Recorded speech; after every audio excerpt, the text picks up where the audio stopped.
It started with one stitch, symbolizing one life. I put my son Alex to bed. Now, the stitch is weaving countless stories together. It was the perfect day until it was over. Similar stories of sadness. Something didn't feel right, so I went across the room and was about to change in my pajamas. In my heart, like something was wrong.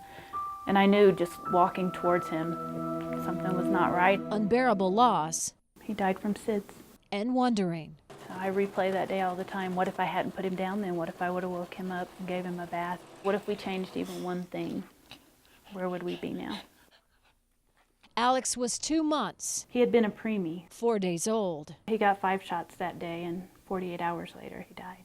Dealing with so much tragedy, the loss of her infant son and the death of her dad the year before. And this was the very first bear. Roxanne Gill decided to make a bear. I had my dad's shirts, and I was thinking it'd be kind of nice, you know, to have something made to where we could hold it instead of having a shirt in the closet. Then a friend asked, could I make a bear out of one of her blankets from her son that had passed from SIDS. Facing the difficulty of cutting up her son's blanket and clothes, Alex's bear was third. It was very bittersweet, you know, cutting it up, but then once it started taking form and it started, you know, you could see the face of the bear and it had the little ears, and then stuffing it and putting those final stitches and having something tangible to hold on and hug on to. She calls her gift Heavenly Bears, made out of blankets and clothes of their lost loved ones. People started talking online. And I started being known as the Bear Lady. Her bears started spanning the globe.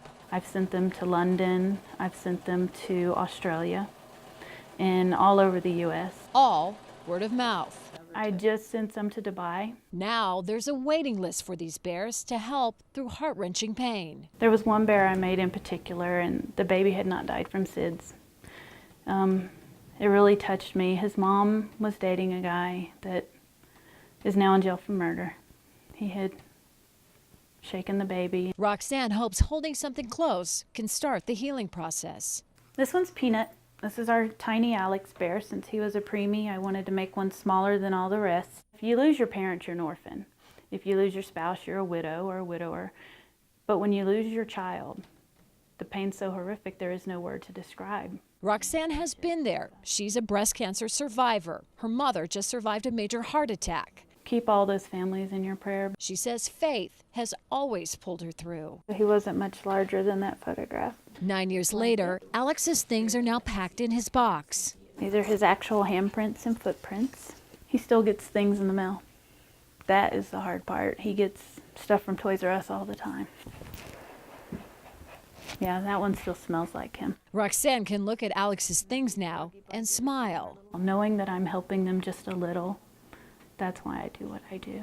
Knowing that even though his time here was short. Part of Alex's purpose was, you know, so that I would jump out there and touch the world, because before that, I didn't so. His life holds deep meaning. A happy baby that touched the world. He led his mommy into something that heals others' hearts.